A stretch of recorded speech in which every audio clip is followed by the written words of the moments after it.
প্রিয় শিক্ষার্থীবৃন্দ, আসসালামু আলাইকুম। বিশেষণ একাডেমির পক্ষ থেকে সকলকে স্বাগতম। আজ চলে এসেছি আমরা নতুন আরেকটি পর্ব নিয়ে। এই পর্বে আমরা শিখবো কিভাবে অক্টাল থেকে হেক্সাডেসিমেলে যেতে হয়। তোমরা দেখতে পাচ্ছ আমি আগে থেকে একটি সংখ্যা নিয়ে রেখেছি। এই সংখ্যাটিকে আমি হেক্সাডেসিমেলে প্রকাশ করব। হেক্সাডেসিমেলে প্রকাশ করার জন্য প্রথমে আমাকে বাইনারিতে প্রকাশ করা লাগবে। আর আমরা সবাই জানি বাইনারিতে প্রকাশ করার জন্য 3টি বিটের প্রয়োজন হয়। অক্টাল সংখ্যা বাইনারিতে যাওয়ার জন্য 3টি বিট নিয়ে কাজ করে। বিট 3টি 1, 2, 4। তো আমরা শুরু করি কিভাবে আমরা হেক্সাডেসিমেলে নিতে পারি। প্রথমে আমি অক্টাল সংখ্যাটিকে তুলে নিলাম। এরপর আমি 1 এর জন্য বাইনারি 3টে বিট বের করব। যদি বের করি তাহলে বের হবে 0, 0, 1, 0, 0, 1। এরপরে রয়েছে আমাদের 7 এর জন্য যদি আমি এখান থেকে 3টি বিট বের করার চেষ্টা করি তাহলে 1, 1, 1। কারণ 4, 2, 1 তিনটিকে যোগ করলে পাওয়া যাবে 7। এই জন্য 3টির নিচে আমি কি দিলাম? 1 দিলাম। সেহেতু আমার 3টি বিট হবে 1, 1, 1। এরপর আমার 6 এর জন্য আমার বিট 3টি হবে। প্রথমেই আমরা 4 এর নিচে 1 দিলাম, 2 এর নিচে 1 দিলাম, পেয়ে গেলাম আমরা 6। এই জন্য 1 এর নিচে আমরা দিলাম 0। তার মানে আমাদের 6 এর জন্য 3টি বিট কি 1, 1, 0, 1, 1, 0। এরপর আমাদের 3 এর জন্য যদি 3টি বিট বের করি, 3টি বিট বের হবে। দেখতে পাচ্ছি প্রথমে অঙ্ক আছে 4। 4 3 থেকে বড়, সেহেতু 4 এর নিচে হবে 0, 2 এর নিচে 1, 1 এর নিচে 1। তার মানে আমার 3 এর জন্য 3টি বিট হবে 0, 1, 1।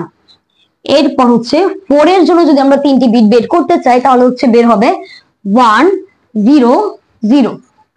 বের হবে 1, 0, 0। আমরা অক্টালের বাইনারি সংখ্যাটিকে পেয়ে গিয়েছি। এখন আমরা বাইনারি সংখ্যাটিকে লিখব।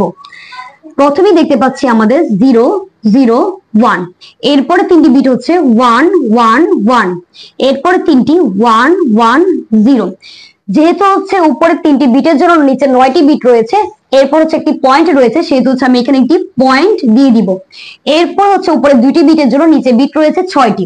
এই 6টি বিটকে আমি লিখব 0, 1, 1, 1, 0, 0। বাইনারি থেকে আমাকে হেক্সাডেসিমেলে যেতে হবে। আর বাইনারি থেকে হেক্সাডেসিমেলে যাবার জন্য হেক্সাডেসিমেল 4টি বিটের সাহায্য নেয়। বিট 4টি 1, 2, 4, 7। এই 4টি বিটের সাহায্যে হেক্সাডেসিমেল থেকে বাইনারিতে যাওয়া যায়, আবার বাইনারি থেকে হেক্সাডেসিমেলে যাওয়া যায়। প্রথমেই আমরা 4টি বিট করে এখান থেকে কাউন্ট করে নিব। এই আমার 4টি বিট, সরি এদিক থেকে কাউন্ট করতে হবে। এই আমার 4টি বিট, এই 4টি বিট। আর আমরা দেখতে পাচ্ছি এখানে একটি বিট রয়েছে, তার মানে একটি বিট তো কাউন্ট করা যাবে না, সেটা আমি সামনে 3টি 0 বসিয়ে দিব। 1টি, 2টি, 3টি। এই 4টি বিট। আর এদিক আমি একটি করে অ্যারো চিহ্ন দিয়ে দিব। আবার দশমিকের পরের যে সংখ্যাগুলো আছে ওইগুলোর যে বিট কাউন্ট হবে সেটা ডান দিক থেকে। এই 4টি বিট। আর আমরা দেখতে পাচ্ছি এখানে 2টি বিট অবশিষ্ট রয়েছে, সেহেতু সামনে 2টি 0 বসিয়ে দিব। এই পেয়ে গেলাম আমরা 4টি করে বিট। এখন আমরা এই বিট গুলোকে এখানে বসিয়ে নিব। প্রথমেই রয়েছে আমার 4টি 0। তো 4টি যদি 0 বসাই তাহলে আমি এখানে যদি যোগ করি 7 এর নিচেও 0, 4 এর নিচেও 0, 2 এর নিচেও 0 এবং 1 এর নিচেও 0। তার মানে কোনোটাই ভ্যালু নেই, এজন্য এখানে বসবে 0। এরপর আমরা দেখতে পাচ্ছি 0, 1, 1। যদি আমরা বসাই তাহলে বসাবো 0, 1, 1, 1।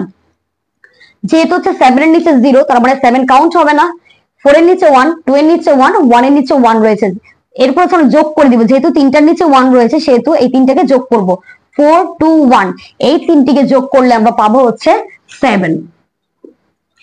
এরপর রয়েছে আমাদের প্রথম 3টি 1 এবং 0। প্রথম 3টি 1, এরপর 0। তো আমরা প্রথম 3টি সংখ্যাকে আমরা যোগ করলে পাবো 7 আর 4 যোগ করলে পাওয়া যাবে 11, আর 11 আর 2 12, 13। এখন আমরা চাইলেই কিন্তু এখানে 13 লিখতে পারবো না। আর আমরা জানি কি হেক্সাডেসিমেলে 13 মানে ডি। তো আমরা এখানে লিখবো ডি।